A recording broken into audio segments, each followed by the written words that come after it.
자, 이제 프로젝트 파이낸싱인가요?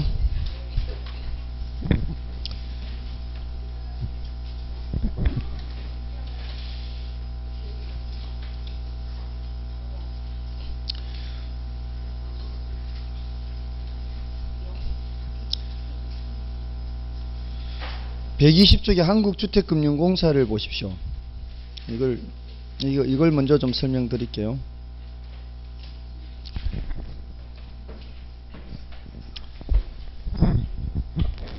한국주택금융공사 내용은 이것도 마찬가지 사실은 조금 전에 했는 그 부동산투자회사법과 마찬가지로 7월 22일 날 시험 시행 공고가 나면 다시 좀 확인을 할 필요는 있어요. 그거는 이제 제가 확인하면 되는데 지금까지 계속 미뤄왔잖아요.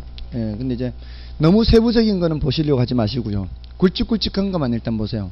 세부적인 것은 우리 시험에 출제가 돼도 정답 지문으로 출제된 적이 없어요. 가장 큰 특징적인 것들만 출제를 하는 거거든요. 보험 보증료가 뭐 1.5%다, 뭐 0.75%다. 이런 거는 거의 그 한국주택금융공사의 상담원만 알면 되는 거예요.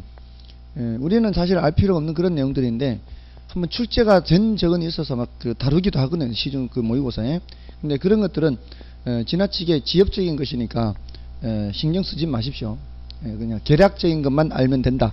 요렇게 받아들이시면 돼요. 아셨죠? 자, 그 전에 얼마나 잘 됐는지 한번 확인해 보겠습니다. 종류는 뭐가 있어요? 종류. 뒤로 넘기지 말라고 일부러 지금 페이지 수를 다른 데로 돌려놓은 거예요, 지금. 펼치지 말라고 페이지 수를 다른 데로 돌려놓은 거예요, 지금. 자기관리, 위탁관리, 구조조정. 하나는 실체형, 둘은 명목형. 다음에 설립할 때 설립자본금은 얼마요? 10억 또는 5억. 다음에 최저자본금은 설립은 발기설립이죠. 그 최저자본금 마련하는 것은 영업인가 후 6개월이네요. 됐죠? 다음에 공모가 있었죠. 공모 원칙은 30% 이상 일반인들한테 혜택을 주기 위한 그 취지를 생각하라고요. 그래서 공모를 하는, 공개 모집을 하는 그 취지는 일반인들한테 혜택을 주기 위해서. 그러니까 가능한 한 많이 해야 되겠죠. 그죠? 30% 이상. 그리고 언제까지? 영업인가 후 요거는 1년 6개월까지. 그 다음에 예외는 구조조정 리츠는 사모도 가능해요. 사모가 가능하다는 얘기는 그냥 아름 아는 사람들끼리 할 수 있다는 얘기예요. 그러니까 일간지에 공고 같은 거 필요 없이 밥 먹다가 그냥 우리 리츠 하나 만들자 해서 만들 수 있는 게 구조조정 리츠예요. 그리고 거기에다가 1인당 주식 보유 한도가 자기관리는 30, 위탁은 40, 구조조정은 제한 없잖아요. 그러니까 밥 먹다가 구조조정 리츠는 밥 먹다가 야 우리 하나 만들자. 내가 한 40억 될게. 너 한 뭐 합쳐서 한 10억만 내라. 가능하죠. 1인당 주식 보유 한도도 없고 사모도 가능하기 때문에 그게 특징입니다. 다음에 현물 출자는요. 현물 출자. 나도 좀 현물 출자 하려는데 좀 받아주라 하면 어떻게 해야 돼요? 잠깐 기다려라. 영업인가도 받아야 되고 또 최저자본금도 마련해야 되니까 그때까지 기다려라. 그 이후에 현물 출자할 수 있다. 그 현물은 부동산만 되는 게 아니고 권리도 되죠. 부동산 사용권, 수익권 이런 것도 된다. 됐죠? 다음에 개발사업에 대한 투자 원칙. 개발사업은 위험도가 높잖아요. 30% 이내 상장 후라야만 돼요. 상장 후 30% 이내만 됩니다. 근데 개발 전문 부동산 투자 회사가 있다 그랬죠. 얘네들은 상장 전이라도 되고 70% 이상도 된다. 됐죠? 다음에 자산 구성 비율, 자산 구성 70% 이상은 부동산, 80% 이상은 부동산 관련 유가증권, 현금. 네, 구조조정 리츠는 70% 이상을 구조조정 부동산으로 구성하면 돼요. 80% 규정은 없습니다. 그다음에 또 뭐가 있었죠? 제가 지금 헷갈린다. 출제자는 봐도 돼요. 그다음에 처분 제한. 처분 제한은 5년 이내 대통령령이 정하는 기간 동안, 그 대통령령에 가면은 1년이고요. 됐죠? 그다음에 자산 관리는 어떻게 하고요? 자기 관리는 자기가 직접 하는 거고요. 명목형은 위탁해서 관리하고요. 그 자산 관리 회사는 어떤 회사예요? 자본금의 70억 이상이 돼야 되고, 자산 운영 직원이 5인이 아니고 자산 운영 전문 인력이 5인 이상이 돼야 됩니다. 그리고 자기 관리 리츠도 자산 운영 전문 인력이 5인 이상 돼야 돼요. 그리고 배당은 몇 프로 이상? 90% 이상. 남겨놓으면 안 된다고요. 남겨놓지 말고 90% 이상. 무슨 배당으로? 금전 배당. 수표로 줘도 돼요. 꼭 현금은 아니라도 돼요. 금전 배당이라고 그래요. 그 의미가 그거예요. 금전 배당이라는 의미가. 통장으로 싸줘도 되잖아요. 그러니까 꼭 현금을 줘야 되는 건 아니에요. 그게 이제 주식 배당이 아니라는 겁니다. 됐죠? 그다음에 차임 및 사채 발행. 자기 자본의 몇 배까지? 자기 자본의 2배까지. 주주총회 특별 결의가 있으면 10배까지. 그 2배가 그 회계학에서는 가장 그 기준으로 잡는 게 2배예요. 그 위험 기준을 잡을 때. 그게 이제 부채 비율 200%입니다. 그게. 그다음에 조세 감면 규정이 있죠. 뭐 취득세를 50% 감면한다. 특히 명목형은 법인세도 감면해준다. 뭐 이런 것들. 그다음에 합병은 자기네들끼리만 해야 돼. 같은 종류끼리만. 그리고 흡수합병으로 해야 되고요. 하나가 공모 과정이 다 절차가 끝났으면 다른 놈도 공모 과정이 다 끝난 거야만 합병을 할 수 있다. 됐죠? 뭐 그런 대로 쓸만하네요. 아직은 괜찮은 것 같아요. 이제 다음 주가 돼서 또 알아봐야죠. 자, 이제 한국주택금융공사의 업무를 좀 먼저 보겠습니다. 한국주택금융공사의 이제 업무들인데요. 그 이제 먼저 그 의의는 여러분이 보시면 되고요. 주요 업무에 채권 유동화가 있죠. 요거는 이제 지난주에 했던 MBS 발행 업무를 말하는 거예요. 그 다음에 채권을 보유할 수도 있죠. 그러니까 발행자가 채권 집합을 보유하면서 그걸 담보로 제공하고 돈을 빌리는 구조, 이럴 때는 채권을 보유도 하잖아요. 그 다음에 주택저당증권이나 학자금 대출증권 및 유동화 전문회사 등이 주택저당채권을 유동화 자산으로 하여 발행한 유동화증권에 대한 지급보증도예요. 지급보증. 보증도 선다는 거예요. 지급보증. 그러니까 이 뭔가 하면은, 그러니까 유동화 전문회사 같은 회사들도 있잖아요. 이 한국주택금융공사 말고도. 얘네들이 발행한 증권이 있으면 혹시라도 걔네가 그거 다 못 주면 한국주택금융공사가 내가 보증 선다 이 말이에요. 한국주택금융공사가 그렇게 보증도 선다고요. 그런 데 대해서. 그러니까 굉장히 안전하다고, 사실은. 그 증권이라는 것이 그 ABS 뭐 이런 것들이 굉장히 안전한 편이다 이 말입니다. 얘네들이 한국주택금융공사가 보증을 하기 때문에. 그다음에 신용보증도요. 이거는 전세자금 대출 같은 거 있죠. 이런 거 대출 받을 때 한국주택금융공사가 보증을 서요. 그러니까 우리가 은행에 가서 전세자금 대출 받을 때 누가 보증서 준다고요? 한국주택금융공사가 보증서 주는 것도 한다고요. 그다음에 주택담보노후연금 보증, 보통 일명 주택연금이라고 하는 거 있죠. 그 주택연금에 대한 보증도 해줍니다.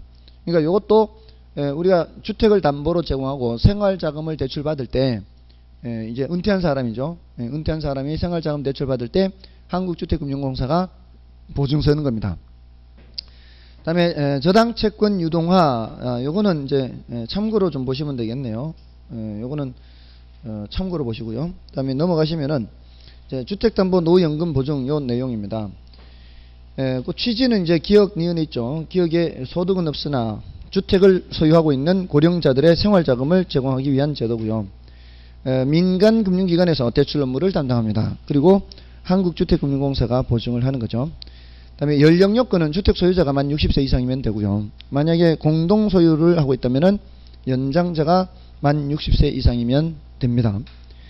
디귿은 중요도가 좀 낮고요. 이거는 참고로 보시면 돼요. 기억, 니은 위주로 보시고요. 그 다음에 주택 보유 요건은 아예 삭제를 하십시오.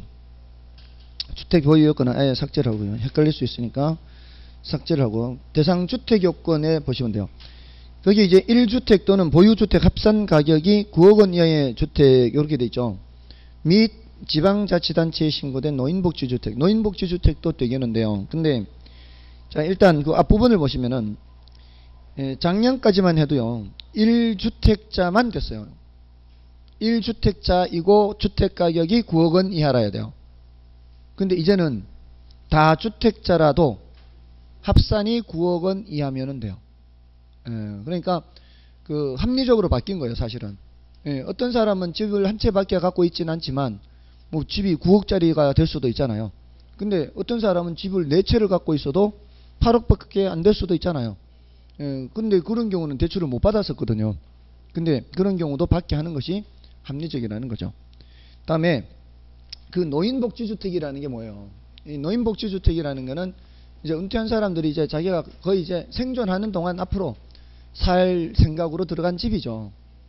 그런 집이기 때문에 그 밑에 확정기간 방식 있죠. 니은에 확정기간 방식으로 대출받는 게 있고 종신 방식으로 대출받는 게 있어요. 종신 방식은 죽을 때까지고요. 확정기간 방식은 미리 정한 일정한 기간 동안 대출받는 거예요. 그 확정기간 방식의 특징은 대출을 조금 더 많이 받는 대신에 그 확정기간이 끝나면 주택을 처분해야 돼요. 근데 거기 만약에 살아있게 된다면 그때 당시까지, 그 전에 죽으면 다행인데 그래서 그때까지 살아있으면 골치 아프잖아요. 그러니까 대책이 없잖아요.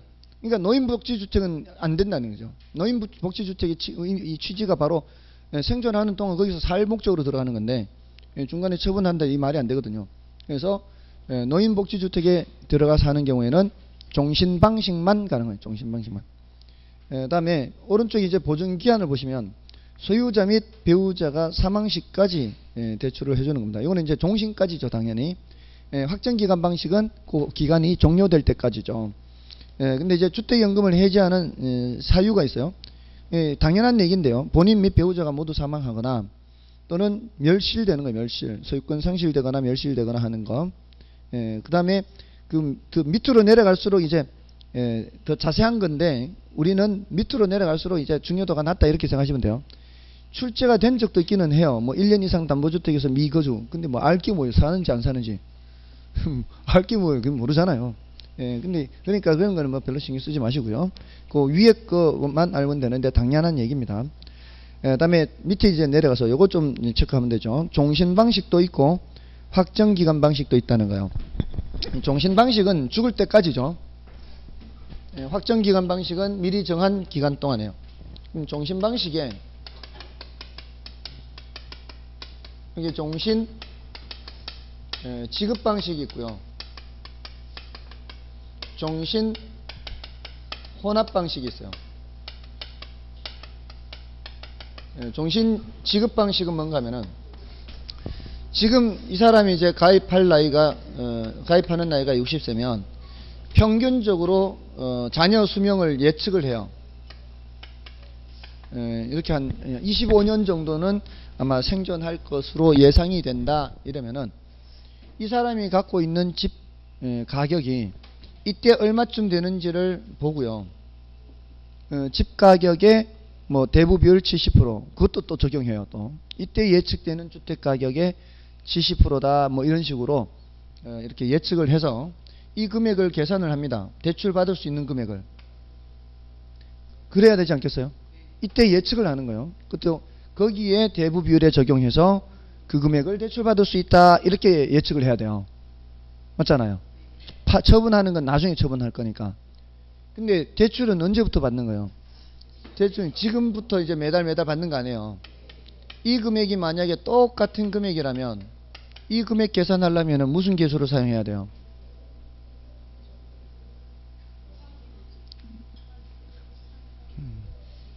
푼돈인지 목돈인지 푼돈 계산하는 거잖아요. 내가 이것만 나오면은 목돈 푼돈 생각하라고.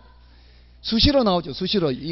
투자론에 나왔다가 뭐 저기 감정평가론에 나왔다가 이게 수시로 나와. 이 화폐 시간가치 계수가 푼돈 계산하는 건데 미래 돈을 쪼개잖아요. 그러면은 감책 계수, 현재 돈을 쪼개면 저당상수 이렇게, 그죠? 자, 어쨌든 정액형도 있고 이제 다른 방식도 있는데, 요렇게 해서 전액을 모두 다 쪼개면은 종신 지급 방식이에요. 다 쪼개서 대출 받는 거예요. 그러면 이제 금액은 좀 많이 받겠지만, 늦둥이가 있는데 늦둥이가 아직 결혼을 안 했어요. 얘 결혼도 좀 시켜야 되고, 혹시라도 나중에 수술도 해야 되고, 좀 자금을 남겨놔야 될 것 같아. 한 2억 정도 남겨놓고 남는 8억만 쪼개서 대출 받는 거예요. 그러면은 종신 혼합 방식이에요. 이런 수시 인출금이 남아있는 경우를 혼합 방식, 수시 인출금 없는 거를 지급 방식, 종신 지급 방식 이렇게 얘기를 하는 거예요. 됐죠? 근데 이제 확정기간 방식은 뭐예요? 확정기간 혼합 방식 밖에 없어요. 확정기간 방식은 이거는 둘로 안 나눠지고요. 확정기간 뭐밖에 없다고요? 혼합 방식, 확정기간 지급 방식이 아니라 그건 없어요. 확정기간 혼합 방식밖에 없어요. 얘는 반드시 수시 인출금이 있어야 된다는 얘기예요. 최소 5% 이상 남아 있어야 되는데, 그럼 뭐 그런 것까지 뭐 그렇게 너무 신경 쓰지 마시고요. 다음에 그 확정기간 방식 선택 시 반드시 뭐 대출 한도에 5%에 해당하는 금액은 인출 한도를 하는데, 인출 한도는 그 의료비, 교육비 뭐 이렇게 그 용도가 정해져 있어요. 그 용도가 의료비라든가 교육비라든가 주택수선비라든가 뭐 이런 것들 있죠. 이런 것이 정해져 있는데, 사실은 이런 걸 정해 놓은 이유를 모르겠어요, 솔직히. 아니, 돈 받아가지고 뭐 수술비로 쓴다고 해서 받아가지고 그거 들고 강원랜드로 가봐야 뭐 알 게 뭐예요. 그렇잖아요. 근데 이제 취지는 그래. 취지는 뭐 의료비, 교육비 이런 걸로 남겨놓은 거예요. 다음에 나머지는 됐고요. 거기 이제 정액형 월지급금 증가 옵션, 이렇게 월지급금 지급 유형이 있죠. 그거는 이제 조금 전에는 제가 여기서 정액형으로 말씀을 드렸죠. 정액형으로 하면은 이제 감책인기수를 적용하게 되는 거예요. 근데 이제 정액형 말고 정액형도 있지만 월지급금 증가 옵션은 3%씩 이렇게 1년에 3%씩 올라가요. 이렇게. 이거는 증가형이죠. 또 이렇게 떨어지는 거는 감소형이 되겠죠. 이런 식으로 1년에 이렇게. 다음에 전후 후박형이 있어요. 첫 10년간은 많이 받고 나중에는 적게 받는 거. 이런 식으로. 여러분이 생각하시기에는 어떤 게 제일 좋을 것 같아요? 예? 제일 위에 이거요. 1번 정액형.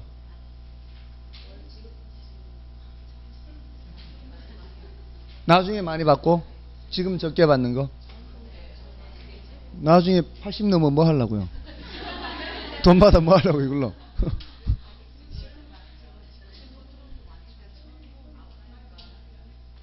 전후 후박형이 제일 낫지 않나요? 아니, 나중에 골방에 들어앉아서 쓸 일이 없잖아요.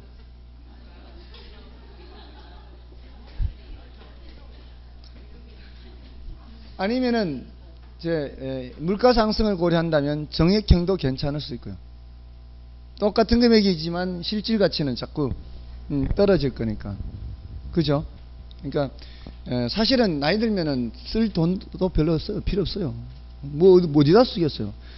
모아놔봤자 우리 할아버지처럼 그 중간 가끔 가다 이렇게 우리 할아버지는 아예 돈하고는 관계가 없어요. 그 뭐 용돈 주시면 이렇게 모아놨다가 그 뭐 가끔 가다가 왜 노인들 등쳐먹는 그런 놈들 오잖아요.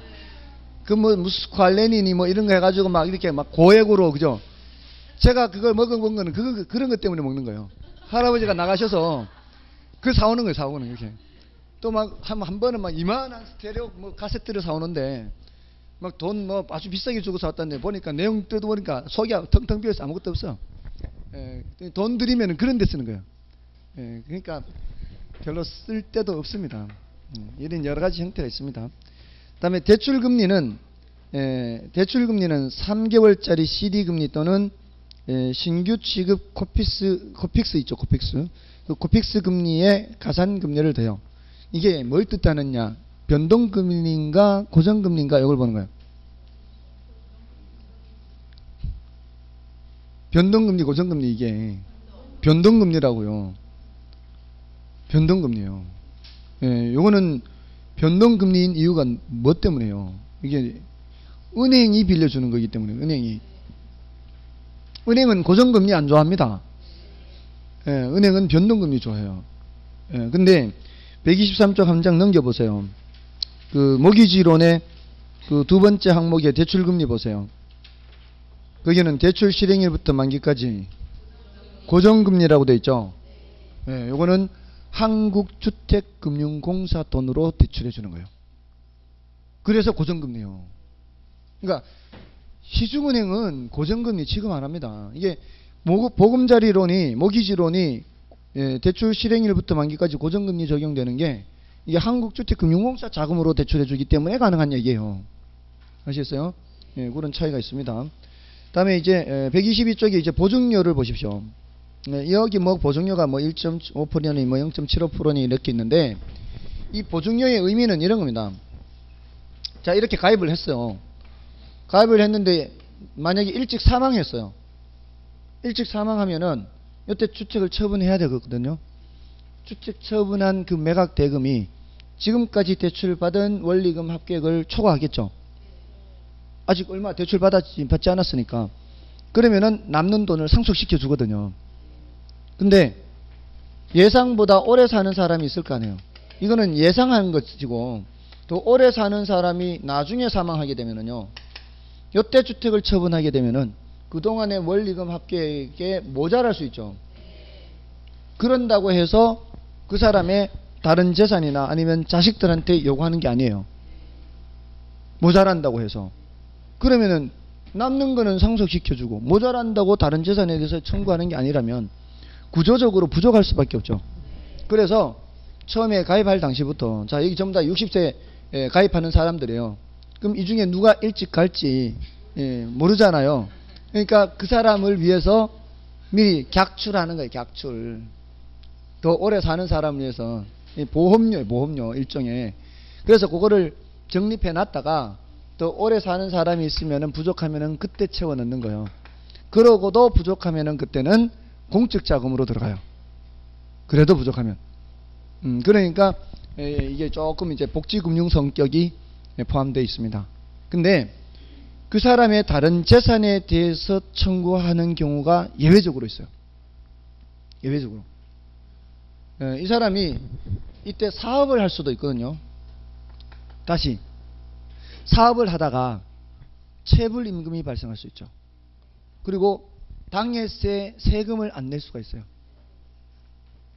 당해세 세금을 안 내거나 체불임금이 발생하면은 이런 것이 압류 들어와서 경매에 같이 참여를 해버리면 제일 먼저 뭐가 빠져나가요?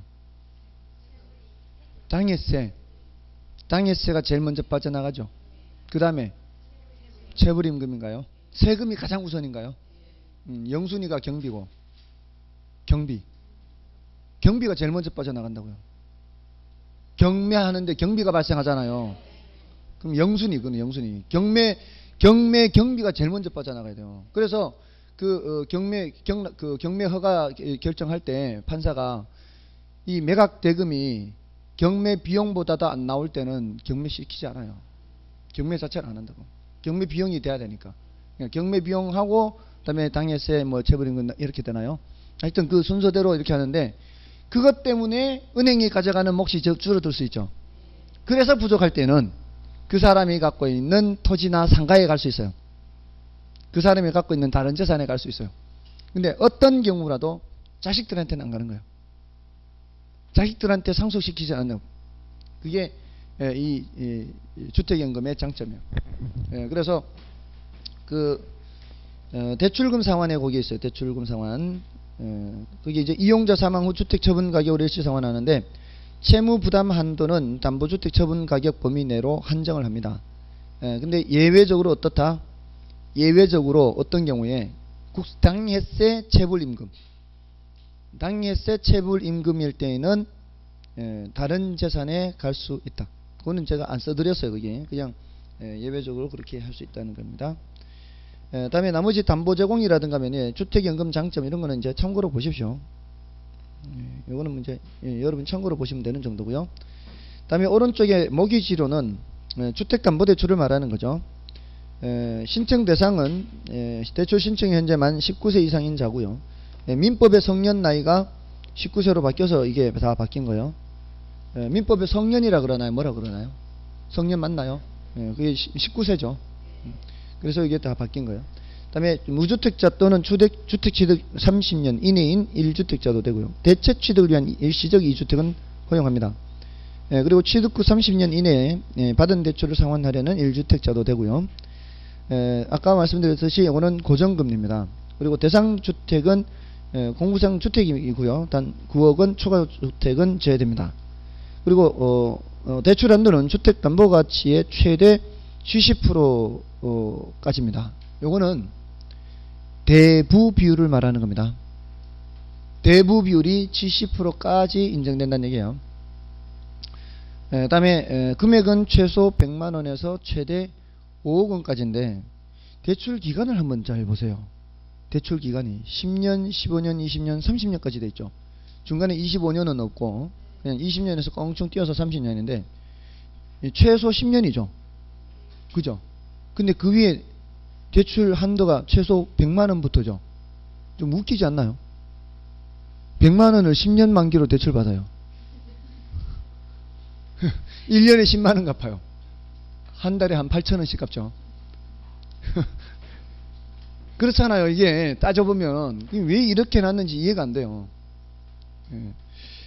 다음에 상환 방식은 매월 원금 균등, 원리금 균등, 최정식 상환 모두 가능합니다. 다만 최정식 상환은 보금자리론에서만 가능하고요. 유보금자리에서만 가능하고요. 거치 기간은 1년 또는 비거치입니다. 근데 그 밑에 이제 그 2015년 3월 2일 이후 대출건에 대해서는 중도 상환 수수료가 최대 3년, 최대 요일 뭐 일정 이거는 생각하지 마시고요. 최대 요일은 생각할 필요 없이 그 최대 3년까지는 뭐가 있다? 상환 수수료가 있다는 거예요. 상환 수수료. 이런 것들은 이제 참고로 하는 거예요. 예전에 5년이었다가 이게 또 3년으로 줄어들었고요. 최대 요율도 뭐 1.5%에서 1.1% 줄고 이게 자꾸 바뀌거든요. 그러니까 이런 이제 중도 상환 수수료가 있구나. 3년까지는 이런 정도면 되지. 그럼 뭐 이건 뭐 상담원만 알면 되잖아. 이런 거는 모르면 전화하면 되니까. 자, 이런 정도입니다.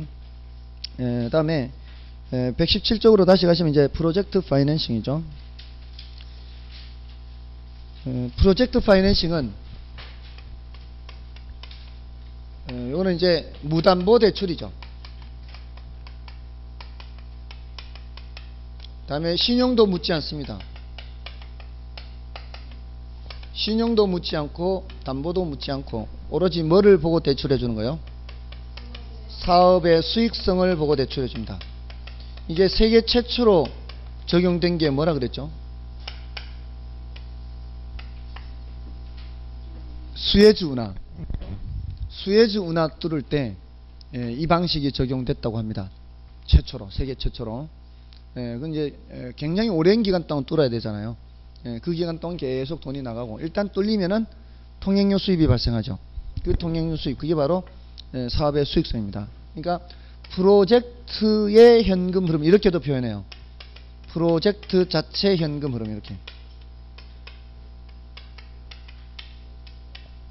이렇게도 표현합니다. 요거를 담보로 하는 거죠.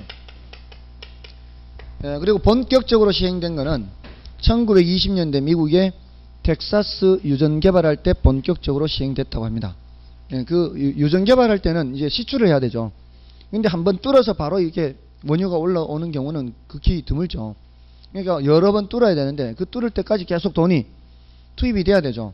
근데 일단 한번 뚫려버리면 그 다음부터는 원유가 나오니까 그 원유 팔아가지고 상환도 하고 추가적으로 뚫을 수 있죠.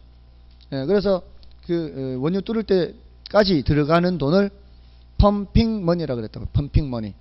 이거는 이제 그 우리 펌프 할 때 물 한 바가지 집어넣는 거. 요거를 영어로 펌핑 워터라 그래요. 펌핑 워터가 들어가면은 이제 그 물이 올라오는 거잖아요. 그런 것처럼 펌핑 머니라고 그러죠. 펌핑 머니가 들어가면은 이제 원료가 올라오면은 그 다음부터는 돈이 이제 더 이상 투입되지 않아도 되죠. 그래서 펌핑 머니, 펌핑 워터, 뭐 거기에 맞춰서 그런 말을 했어요. 그래서 본격적으로 시행된 게 1920년대 이제 텍사스 유전개발인데, 우리나라에 들어와서는 최초로 적용된 것이 이화령 터널이라고 해요. 이화령 터널 들어보셨어요? 가보셨어요? 어디 있는지도 모르죠, 잘. 이화령 터널은 저기 문경세제 옆에 있어요. 문경세제는 옛날 다니던 그 고개고, 그거는 이제 차가 다니는 길이 아니잖아요. 그래서 차가 다니는 길로 이화령이 있었어요. 문경세제 옆에. 근데 이화령을 터널을 뚫은 거죠. 프로젝트 파이낸싱 방식으로. 그래서 통행료 수입을 얻기 위한 목적이었는데, 예측이 완전히 잘못돼가지고 엄청 적자를 보고 정부가 샀어요, 그걸. 근데 이제 그런데 투입되는 게 이제 다 BTO 이런 방식이에요. BTO 방식 뭐 그런 게, 민자 고속도로, 민자 사업하는 것들 있죠. 이런 것들이 거의 대부분이 프로젝트 파이낸싱이라고 보시면 돼요. 그런 식으로 돈이 투입되는 거예요. 그래서 이제 그 통행료 수입으로 이제 상환이 되는 거예요. 자, 어쨌든 이게 프로젝트 파이낸싱인데, 보통 이제 사업주가 있으면은요, 이 사업주 말고 이제 프로젝트 회사가 있어요. 프로젝트 회사. 얘는 이제 서류상의 회사가 많아요. 사업주가 있고, 이 프로젝트 회사가 있고, 서울 지하철 9호선도 마찬가지죠. 그 이제 이런 프로젝트 파이낸싱. 서울 지하철 9호선을 운영하는 회사는 따로 있어요. 그리고 이 서류상의 회사 뭐 이런 게 있고, 여기에 참여한 여러 업체들이 있어요. 그러면 이제 금융기관이 누구한테 대출해 주는 거예요? 금융기관이 얘한테 대출해 주는 거죠. 여기에 대출해 주기 때문에 얘는 실질적으로 운영을 하더라도요, 얘가 채무자가 아니에요. 그래서 혹시라도 프로젝트가 도산이 되더라도 사업주한테 요구할 수 있다 없다? 요구할 수 없어요. 이걸 무슨 금융? 비소구 금융. 그래서 우리 교재 117쪽에 그 동그라미 1번에 비소구 금융, 요거는 누구의 장점이에요? 사업주 입장에서의 장점이에요. 그러니까 얘가 법적으로는 얘가 책임지고 있기 때문에 얘한테는 요구할 수 없다는 거죠. 그죠? 근데 실제로는 제한적 소구가 많아요.